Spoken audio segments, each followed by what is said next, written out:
Totoy Bato! Yo, Wardzo!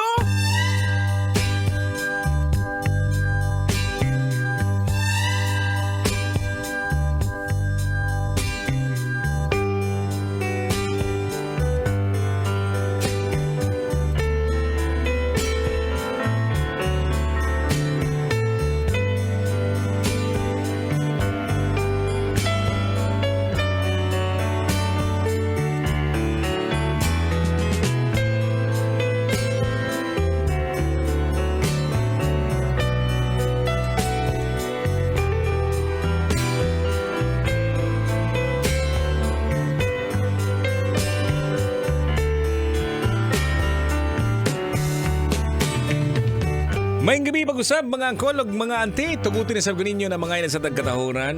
Magandang gabi po sa inyo. Sayo show. Sa inyo mga kabisyo. Ayan, at siyempre naman kasama mo pa rin, no? Kauban mo pa rin sa kahanginan.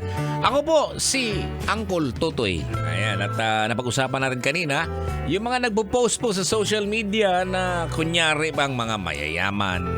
Pero again, nothing against po niyan sa akin. Okay lang yan. Basta as long as wala kang natatapakang tao. Yo, Wardzo! Ang sa akin nga hindi naman pang mayaman yung mga postings ko na mas maraming likes eh. Ako pag nagpo-post ako na si Totoy Bato, kumakain ng saging saba. Yo, Wardzo! Kumakain ng kanang saging na saba tapos isasawsaw sa ginamos og sili. Kumbaga gipusil ang saging saba. Yo, Wardzo! Mas maraming likes yun. Siyempre, ang dami naman tayong followers eh. Yeah, Wardzo. Yan, siyempre, nakatutoy yan sa ating fan page, Totoy Bato Official. Again, sa ating mga nag-post sa ating fan page, no? Ang nakalagay po ay ang kahalagahan ng pagiging isang mayaman na post sa social media. So, ang mga ginagawa na magmumukhang mayaman ang tao. Basahin na po natin.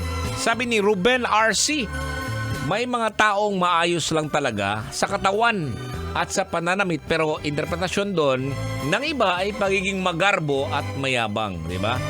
Eto sabi ni Alma Bebehes, ayaw na ng tuyo na isda.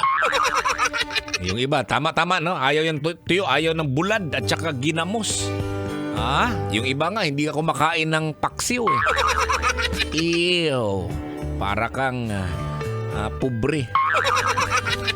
Sabi dito ni Brian Santillana, nakatakin ang shirt. Totoo yan, no? Nakatakin ang shirt. Yo, Wardzo! Bahalag maligsan basta inert. Diba? Bahalag maligsan basta insert. Sabi ni Angel Puerto, social climber.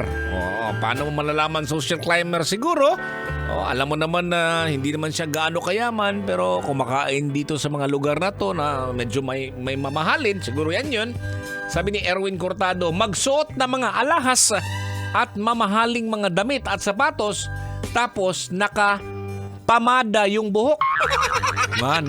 Nung araw po mga kabisyo, kapag yung uncle nakapamada po yan, halimbawa yung tatay mo nakapamada, nako, yayamanin yan. Yo, Wardzo! Oo, may brand pa nung anong araw eh. Ayoko lang nang banggitin eh, pero may brand nung araw, pag yan yung pamada mo, ay sigurado yan. Yayamanin ka. Mayaman kang tao. Yo, Wardzo! Pag dumapo yung langaw sa buhok ni uncle na nakapamada, ma-slide. Sabi ni Tika Rowe, ayan, pa-picture sa mansion call sa silingan ang tag-iya. Ay, ganun ba yun? Ayan. Sabi dito ni Ruben RC, pagkuha ng sasakyan o kotse na hindi kayang bayaran ng cash at wala namang parking space. Kasi ang totoong mayaman, kayang bumili ng cash ng maraming sasakyan at kayang bumili property na kayang paradahan ng maraming sasakyan. Tama din yan mga kabisyo. Yung iba din naman kasi, pagbili nila ng bahay, may kasama na po iyang parking space.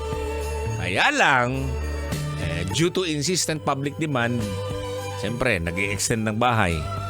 So, ang mangyayari dyan, pag nag-i-extend ng bahay, yung garahe ginawang sala, mapopurwisyo na yung kapitbahay mo kasi wala nang parkingan yung may-ari ng bahay na nagpa-extend.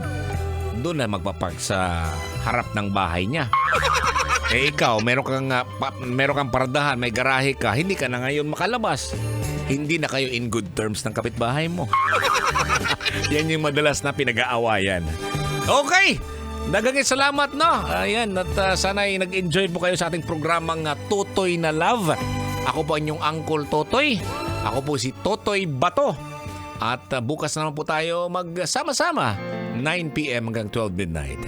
Dito lang sa 90.7 Love Radio. Kailangan pa bang i-memorize yan? Siyempre, Totoy na, no? Basic. Kailangan pa bang i-memorize yan? Love Radio. Basic!